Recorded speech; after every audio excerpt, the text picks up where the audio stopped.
Baik, selamat malam. Saya dari perwakilan kelompok 4 ingin membuka presentasi hari ini dengan sebuah resume yaitu komponen-komponen perancangan arsitektur lanskap, prinsip, unsur aplikasi desain. Next.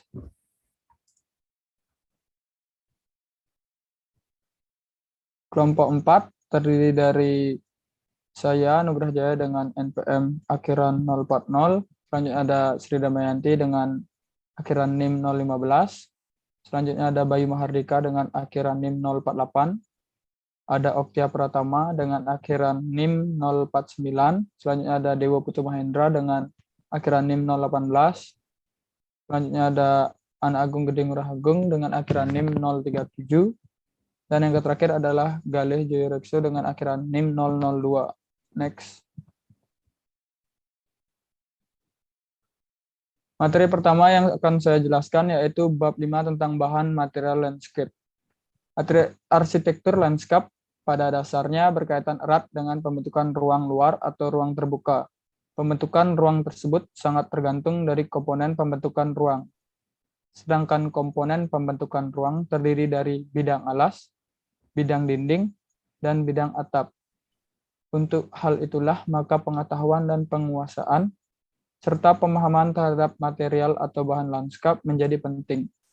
Dalam sebuah arsitektur lanskap dikenal dua bagian besar material lanskap, yakni material lunak atau soft material dan material keras atau hard material. Next.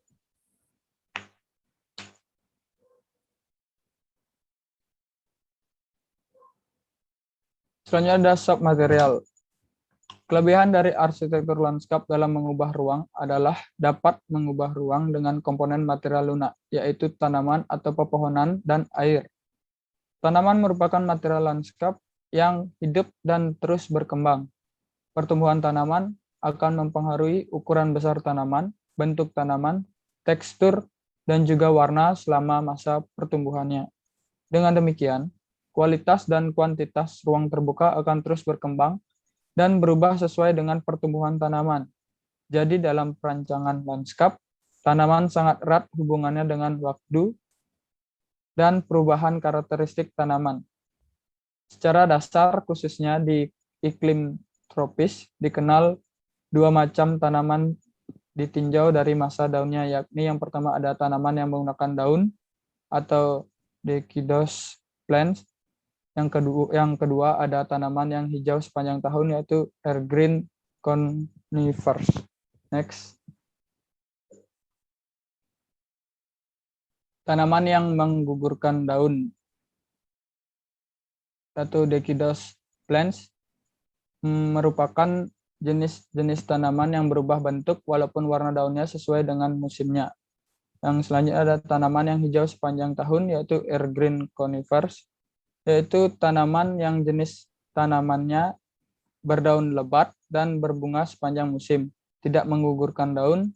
Contohnya antara jenis lain yaitu cemara. Next.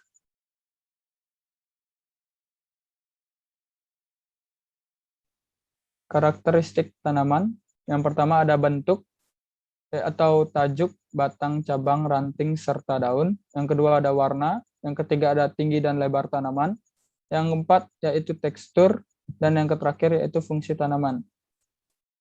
Habitus tanaman yaitu 4, yaitu pola pertumbuhannya, sistem perakarannya, tempat tumbuhnya, dan yang terakhir yaitu pola pemeliharaannya. Selanjutnya ada fungsi tanaman dalam ekologi. Yang pertama yaitu menyerap O2 dan menghasilkan oksigen bagi makhluk hidup di siang hari. Yang kedua yaitu memperbaiki iklim setempat. Yang ketiga mencegah terjadinya erosi pengikisan muka tanah atau runoff. Yang keempat ada menyerap air hujan. Selanjutnya ada hard material, yaitu dicirikan dengan karakteristik bentuk bahan, fungsi, spesifikasi, pasca pemeliharaan dari bahan, dan nilai ekonomisnya. 5 kelompok material keras. Yang pertama yaitu material kelas alami atau organic material. Yang kedua adalah material keras alami dari potensi geologi yaitu inorganic material used in their natural state. Yang ketiga ada material kelas buatan bahan metal. Yang keempat ada material keras buatan sintetis atau tiruan, dan yang terakhir yaitu material keras buatan kombinasi. Next. Material keras alami itu berasal dari bahan alami yaitu kayu, bermacam-macam jenis kayu yang dapat dijadikan bahan material bagi desain landscape. Kayu dapat dipergunakan sebagai bahan untuk pembentukan furniture, landscape, retaining wall, ataupun perkerasan. Kekuatan kayu berbeda-beda tergantung dari keawetannya. Keawetan kayu juga tergantung dari penempatannya. Untuk penggunaan konstruksi Indonesia, kayu terdiri dari 5 kelas kekuatan. Yang pertama adalah kayu kelas 1, antara lain kayu hitam, kayu ulin, dan sawo kecil. Yang kedua yaitu kayu kelas 2, antara lain jati dan puspa. Yang ketiga ada antara lain yaitu damar dan meranti merah. Untuk yang keempat, kayu kelas 4, yaitu antara lain kemiri dan angsana. Yang kayu kelas 5 merupakan jeunjing. Next. Material yang dimaksud antara lain batu-batuan dan material batu-batuan dapat dimanfaatkan untuk menghasilkan suatu susunan dinding ataupun pola lantai. Batu-batuan dapat menghasilkan kesan tekstur kasar atau halus. Soalnya itu material alami dari potensi geologi. Material keras buatan dari bahan metal, material atau bahan lanskap yang dimaksud antara lain aluminium, besi, perunggu, tembaga, dan baja. Material keras buatan sintetis atau tiruan, contohnya yaitu plastik atau fiberglass, dan material keras buatan kombinasi sebagai contoh beton dan plywood. Next.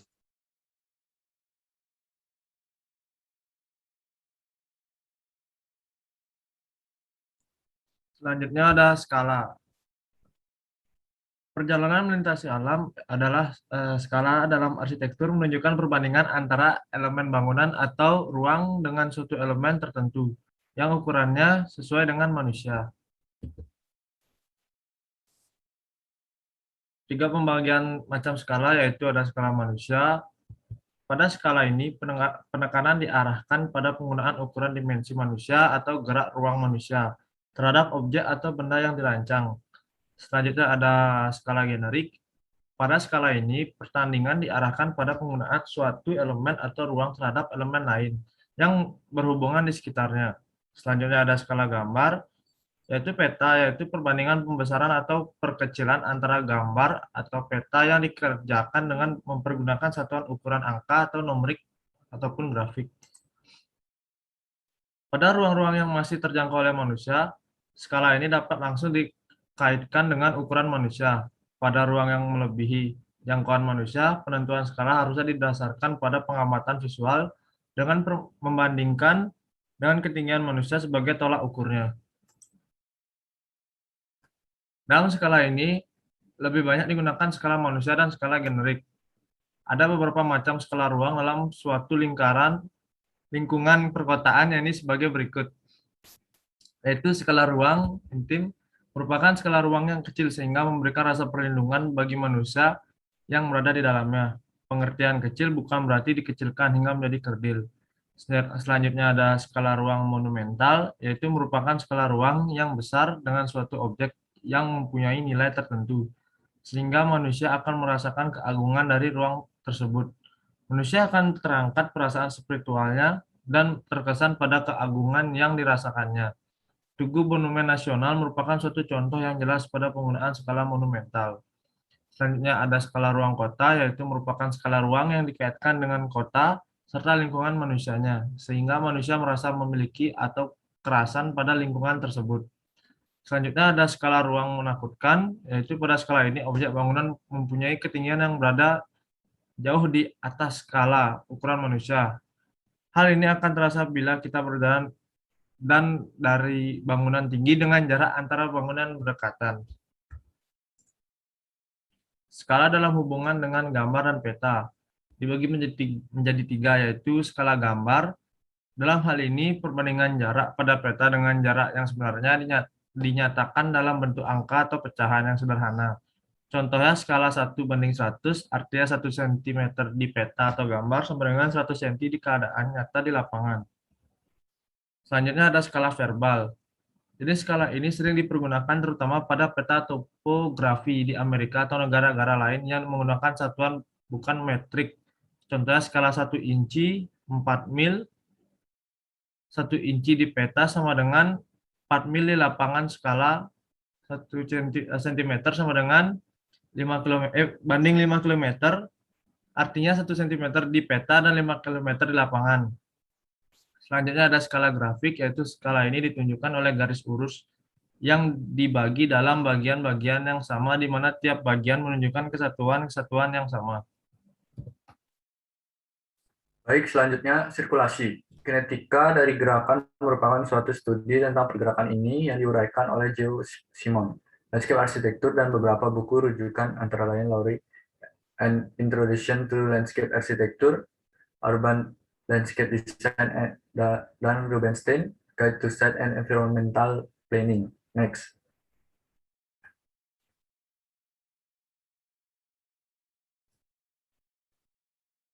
Pendapat pergerakan kinetika. Bentuk lisan, bentuk bergelung-gelung, bentuk menyimpang, bentuk melingkar, bentuk berliku, dan lain-lain. Perpaduan antara kecepatan gerak dan sifat pergerakan terhadap suatu subjek akan menghasilkan suatu rasa emosional tertentu. Sehingga dalam mendesain suatu lintasan gerak, harus dikontrol dengan hati-hati. Kecepatan dari pergerakan itu dapat bervariasi, mulai dari gerak lambat, merayap, merangkak, hingga gerak cepat atau kilat. Next.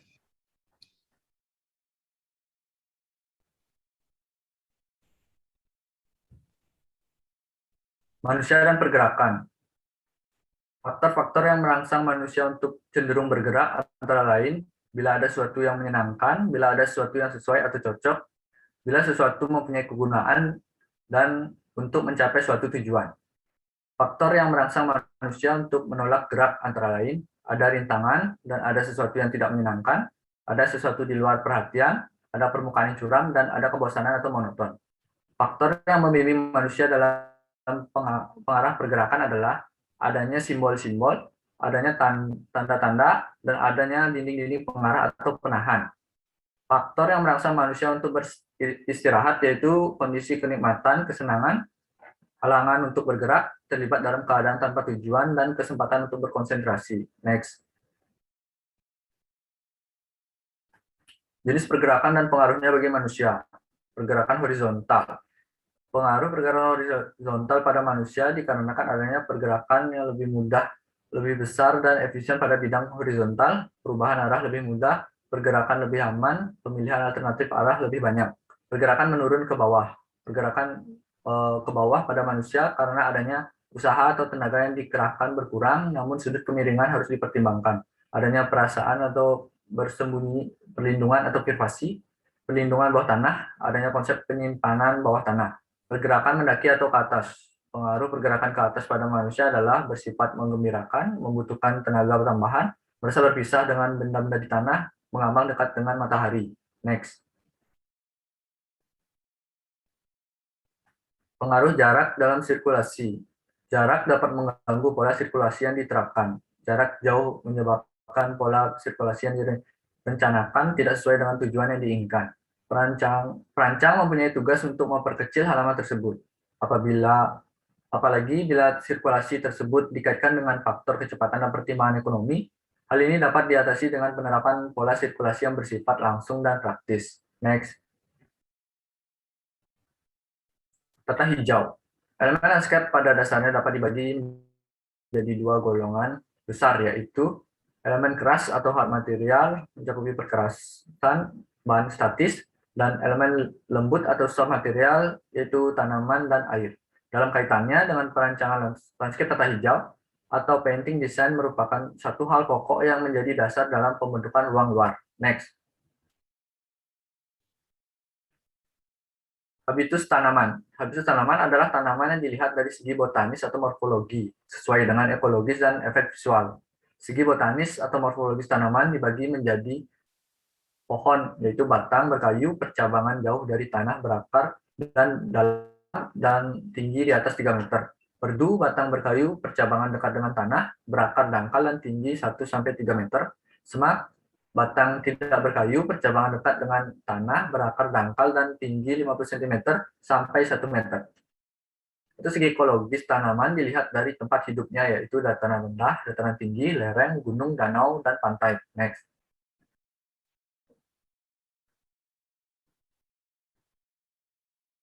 Fungsi tanaman untuk kontrol pandangan atau visual control, menahan silau yang ditimbulkan oleh sinar matahari, lampu jalan, sinar lampu kendaraan pada jalan raya, bangunan, terhadap ruang luar, terhadap pandangan untuk mendapatkan ruang pribadi, dan terhadap hal yang tidak menyenangkan. Pembatas fisik atau barrier, physical barrier. Tanaman dapat dipakai sebagai penghalang pergerakan manusia dan hewan, selain itu juga dapat berfungsi mengarahkan pergerakan. Yang ketiga, pengendalian iklim atau climate control. Tanaman berfungsi sebagai pengendali iklim untuk kenyamanan manusia. Faktor iklim yang mempengaruhi kenyamanan manusia adalah suhu, radiasi sinar matahari, angin, kelembapan suara, dan aroma. Yang keempat, pencegahan erosi, erosion control. Kegiatan manusia dalam menggunakan lahan selain menimbulkan efek positif juga menyebabkan efek negatif terhadap kondisi tanah atau lahan. Misalnya dalam pembentukan muka tanah, pemotongan dan penambahan muka tanah, penggalian tanah untuk danau buatan. Kondisi tanah menjadi rapuh dan mudah erosi. Oleh karena itu, pengaruh air hujan dan embusan angin yang kencang akan tanaman dapat mengikat tanah, sehingga tanah menjadi kokoh dan tahan terhadap pukulan air hujan serta tiupan angin. Dan itu dapat pula berfungsi untuk menahan air hujan yang jatuh secara tidak langsung ke permukaan tanah. Sebagai habitat satwa, tanaman sebagai sumber makanan bagi hewan serta tempat berlindungnya kehidupannya. Sehingga secara tidak langsung tanaman dapat membantu pelestarian kehidupan satwa. Sebagai nilai estetis, untuk memberikan nilai estetis dan meningkatkan kualitas lingkungan, nilai estetis dari tanaman diperoleh dari perpaduan antara warna yang meliputi daun, batang, bunga, bentuk fisik tanaman yang meliputi batang, percabangan, dan tajuk, tekstur tanaman, skala tanaman, dan komposisi tanaman. Next. Pakan tanaman. Meletakkan tanaman haruslah disesuaikan dengan tujuan dari perancangannya, tanpa melupakan fungsi dari tanaman yang dipilih. Pada peletakan ini harus dipertimbangkan kesatuan dalam desain atau unity, yaitu antara lain, yang pertama variasi, yang kedua penekanan, yang ketiga keseimbangan, yang keempat kesederhanaan, dan yang kelima urutan. Next.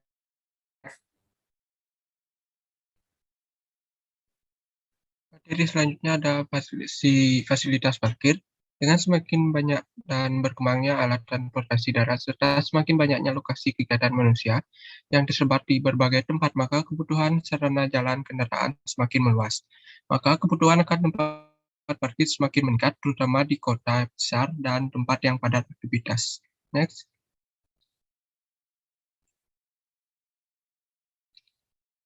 Penentuan data letak parkir mempunyai beberapa kriteria, antara lain sebagai berikut. Yang pertama, parkir terletak pada muka tapak yang datar.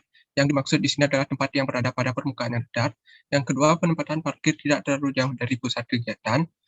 Hubungan pencapaian antara tempat parkir dengan bangunan atau tempat kegiatan diusahakan tidak terlalu jauh. Next.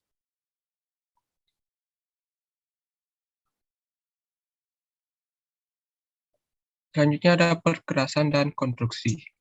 Ditinjau dari segi perkerasan dan konstruksinya dapat dibagi menjadi dua. Yang pertama, perkerasan terhadap air, yaitu perkerasan lahan parkir mempergunakan bahan aspal kedap air. Yang kedua, perkerasan yang menyerap air, yaitu perkerasan yang menggunakan bahan atau material paving dimaksudkan agar dapat menyerap air di permukaan seperti air hujan. Walaupun demikian, masih diperlukan pola sistem drainase di sekitar tempat parkir. Next. Selanjutnya beberapa contoh desain untuk tempat parkir. Yang pertama, kondisi di mana tempat parkir yang belum ada rencana dengan baik tanpa adanya pepohonan untuk peneduh dan berkesan panas. Yang kedua, kondisi tempat parkir yang sama setelah diberikan pohon peneduh, dibuat kesan dengan sejuk. Next. Berikut contoh tempat parkir yang pertama. Tempat parkir bagi disabilitas, parkir yang dibuat khusus bagi penderita cacat. Garis-garis perhitungan di samping kertas data parkir merupakan ruang bagi penderita cacat untuk memasuki kendaraan. Yang kedua, parkir sepeda. Parkir sepeda dibagi menjadi 3 kelompok. Yang pertama, parkir dengan sistem sepeda sendirian 180 derajat. Yang kedua, dengan sistem parkir sepeda bawah lurus dengan sudut 90 derajat. Dan ketiga, bentuk penyangga pada parkir sepeda. Next. Selanjutnya ada pencahayaan. Suasana gelap dan terang dihasilkan adanya sumber energi atau cahaya yang mengarah pada manusia. Sumber daya yang menuju karena manusia ditangkap oleh lensa mata dan diteruskan ke otak melalui syaraf indera mata. Selanjutnya, terdapat jenis bentuk sumber cahaya buatan manusia antara lain. Yang pertama, api pembakaran, lampu minyak bumi, lampu minyak gas, lampu pijar, lampu sorot, dan lampu neon. Fungsi pencahayaan. Penerangan cahaya untuk ruang tempat kegiatan seperti parkir, plaza, dan pedestrian. Yang kedua, penerapan cahaya untuk sirkulasi. Ketiga, penerapan cahaya untuk tanaman atau pepohonan landscape. Yang keempat, penerapan cahaya untuk kolam atau air mancur. Yang kelima, penerangan cahaya bagi benda seni seperti patung ornamen. Next. Adanya dampak. Yang pertama, rasa takut. Untuk berikut perasaan takut timbul karena faktor pengalaman yang dialami, misalkan sejak kecil diberikan gambaran bahwa suasana gelap identik dengan rumah hantu. Yang kedua, ada rasa tidak jelas. Suasana gelap gulita membuat semua benda tidak memiliki sinar pantulan untuk ditangkap oleh lensa mata sehingga benda tersebut tidak terlihat dan menjadi tidak jelas bentuknya. Yang ketiga, rasa menyeramkan. Perasaan menyeramkan terhadap ruang dapat terjadi karena suasana gelap, serta skala ruang yang luas dan langit-langit yang dingin. Next.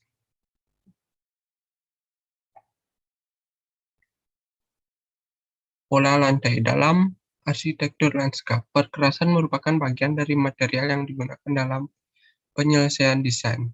Terdapat 2 segi yang diperhatikan dalam penentuan perkerasan adalah segi fungsional dari segi estetikanya. Dari segi fungsional mencakup antara lain, yang pertama, kegunaan dan pemanfaatan lantai perkerasan. Yang kedua, waktu pemakaian kegiatan siang dan malam hari. Dari segi estetika mencakup antara lain, desain perkerasan sesuai dengan tema rancangannya. Yang kedua, ukuran dari patokan umum, penggunaan bahan baik bentuk, tekstur, dan warna, keamanan konstruksi, dan pola lantai.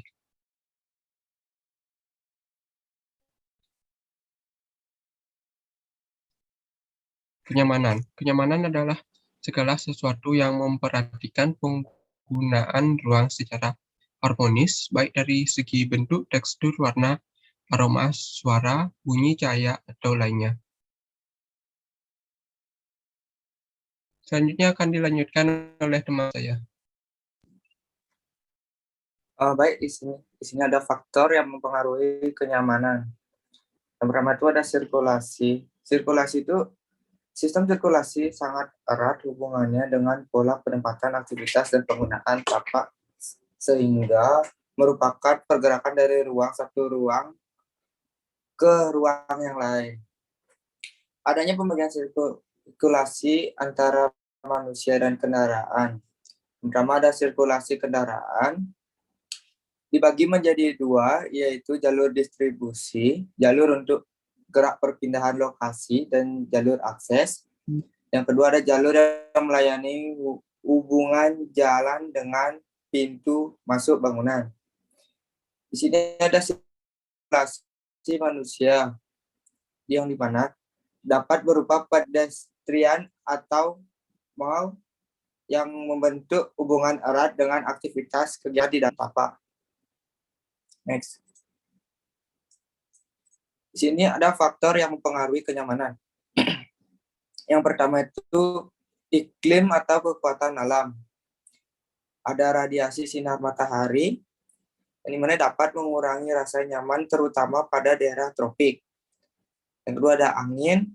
Arah angin pada suatu daerah perlu diperhatikan dalam pengolahan tata ruang luar. Ini ada curah hujan. Faktor ini sering menimbulkan gangguan terhadap aktivitas manusia di luar ruang. Dan temperatur di siang hari dan relatif cukup panas, apalagi pada ruang terbuka yang sedikit pepohonan. Kebisingan adalah masalah pokok yang dapat mengganggu kenyamanan bagi penduduk di sekitarnya. Untuk mengurangi kebisingan tersebut, dapat kita pakai tanaman dengan pola dan ketebalan yang rapat. Sini ada aroma dan bau. Sumber bau tersebut dilokalisasikan dan ditempatkan pada area yang tertutup dari pandangan visual serta dihalangi oleh tanaman pohonan garing, sema, ataupun dengan peninggian muka tanah. Next. Selanjutnya ada bentuk. Bentuk elemen lain, skip furnitur harus disesuaikan dengan ukuran standar manusia. Ada keamanan, kekuatan konstruksi, dan elemen lanskap, tata letak elemen, bentuk elemen, dan kejelasan fungsi. Kebersihan, sesuatu yang bersih selain menambah daya tarik lokasi, juga menambah rasa nyaman karena bebas dari kotoran sampah dan bau-bauan yang tidak menyenangkan. Ada keindahan. Keindahan merupakan hal yang perlu diperhatikan guna memperoleh kenyamanan. Next. Di sini ada drainase. Drainase atau saluran pembuangan merupakan salah satu faktor yang sangat penting dalam suatu perancangan tapak.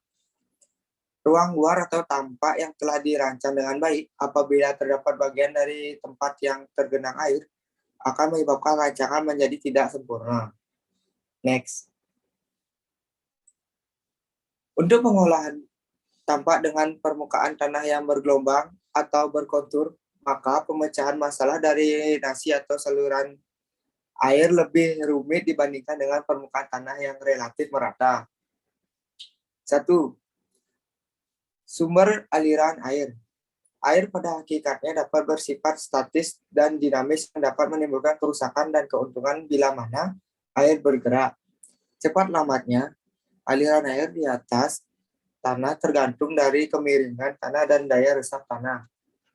2. Sifat air.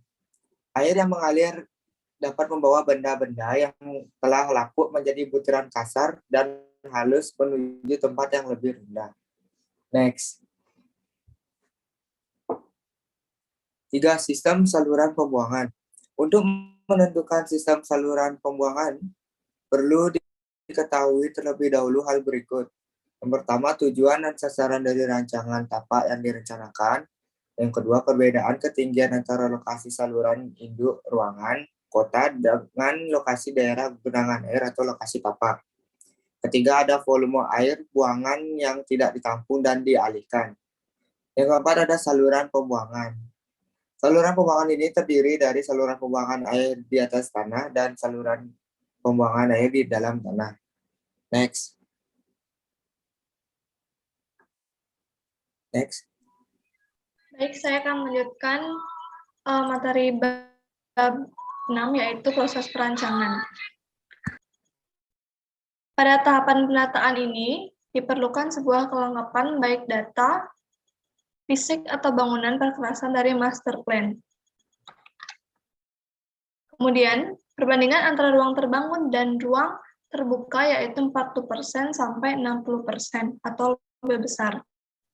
Selain itu, data yang perlu dianalisis pada tahapan penataan ini yaitu data pendukung seperti luasan tapak dan batas proyek, pemilihan pemilik proyek, sifat dari proyek, keadaan sifat tanah, kondisi geologi, hidrologi, topografi, kondisi iklim dan curah hujan, vegetasi, sensori sebagai potensi positif atau negatif, kondisi lingkungan sekitar, dan aspek sosial budaya dan ekonomi.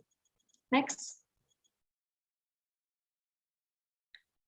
Pada tahapan analisa, Yang dianalisis yaitu analisis insight, di mana kita menganalisis sebuah potensi atau kendala yang akan timbul dari sebuah perancangan. Analisis tapak ini dibagi menjadi dua, yaitu analisis tapak terhadap lingkungan alamiah dan analisis tapak terhadap lingkungan buatan. Dalam menganalisis ini, ada beberapa hal yang perlu diperhatikan, yaitu konteks analisa terhadap aktivitas dan fungsi, konteks analisa terhadap spatial atau lingkungan tapak konteks, dan konteks analisa terhadap pola aktivitas sosial, ekonomi, budaya, atau lingkungan sekitar. Next.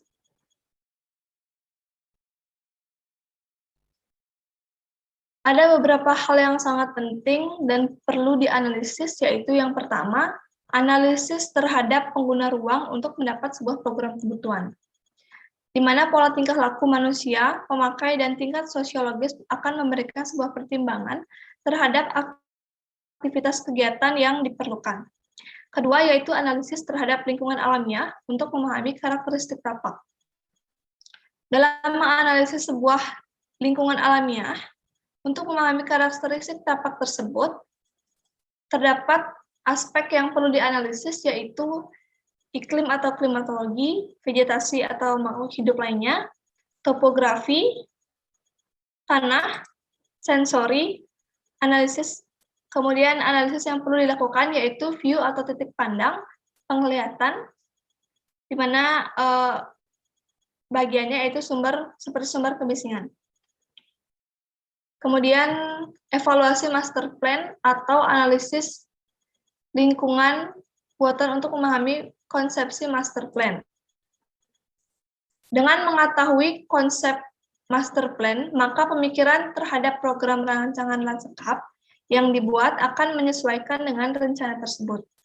Adapun faktor-faktor yang perlu dianalisis yaitu mengetahui batas tapak, mengetahui konsep ruang atau zoning, pola sirkulasi, bentuk fisik bangunan, mengetahui pola drainase, mengenal sarana utilitas. Keempat, yaitu analisis terhadap sosial, ekonomi, budaya, dan lingkungan tapak sekitar. Tingkat kehidupan masyarakat perlu dianalisis agar dapat mempertimbangkan sebuah zoning atau aktivitas kegiatan yang akan dirancang. Kemudian penyajian informasi analisis tapak ini dapat berupa sebuah gambar peta konsep yang tentunya berisi sebuah data analisis ataupun baik dalam bentuk matriks diagram dan bubble diagram. Next. Analisis tapak bertujuan untuk memadukan sebuah program kebutuhan dengan karakter tapak yang dimiliki. Next.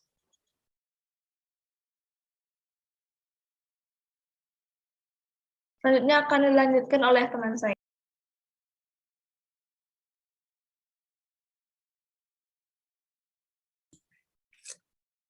Baik, di sini saya akan melanjutkan presentasi dari teman saya, yaitu rekayasa lanskap. Rekayasa lanskap pada hakikatnya merupakan perpaduan antara seni dan ilmu pengetahuan. Dalam bentuk perancangan lanskap yang melibatkan berbagai disiplin ilmu, maka profesi arsitektur lanskap bertindak sebagai koordinator dan bertanggung jawab atas desain yang dihasilkan.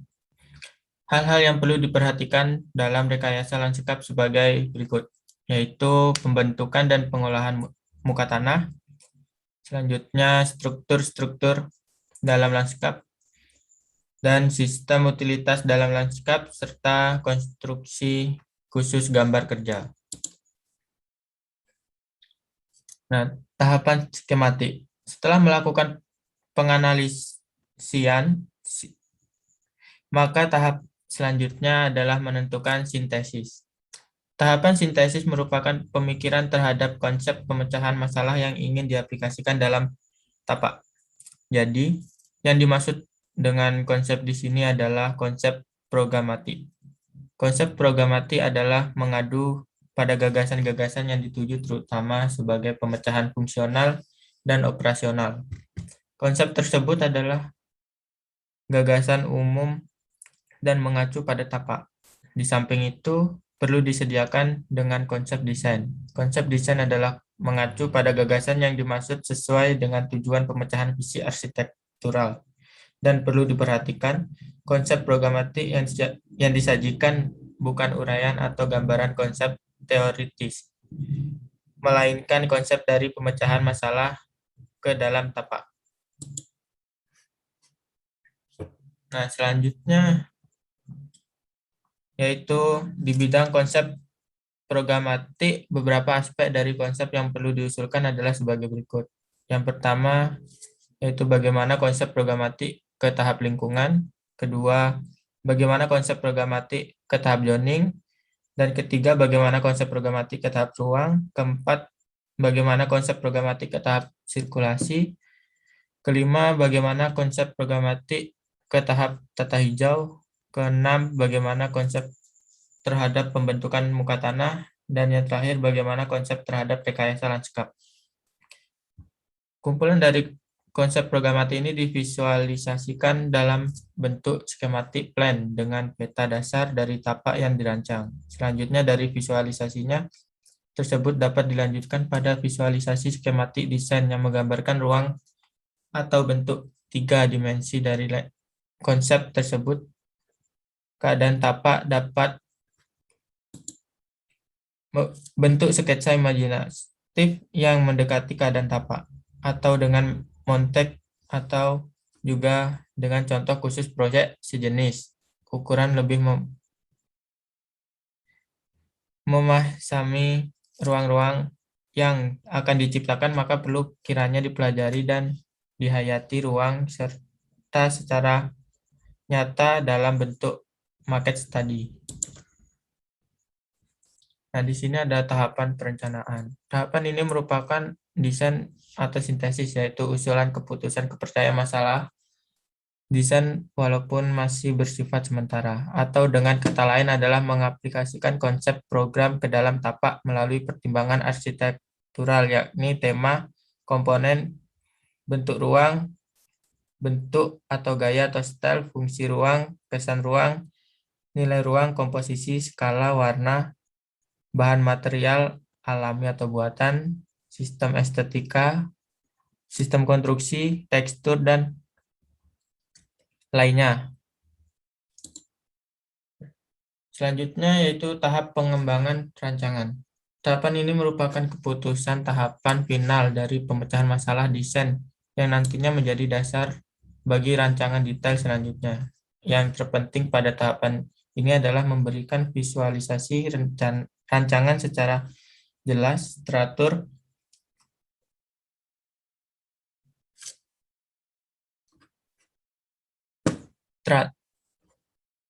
sistematis, dan profesional dalam menggunakan teknik-teknik visual gambar dalam tahapan ini produksi.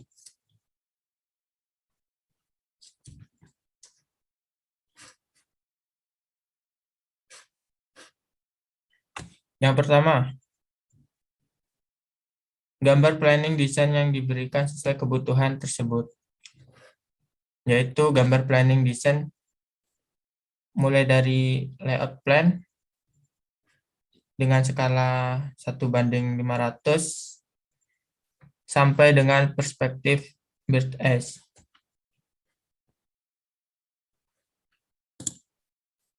Dan yang kedua, gambar detail landscape design dengan terdiri dari landscape design dengan skala 1:200 sampai dengan perspektif dengan skala tanpa skala. Yang ketiga yaitu maket presentasi sesuai skala plan yang dibuat, report design statement atau laporan perancangan. Dan yang kelima, cost estimate atau rencana anggaran biaya dan dokumen spesifikasi.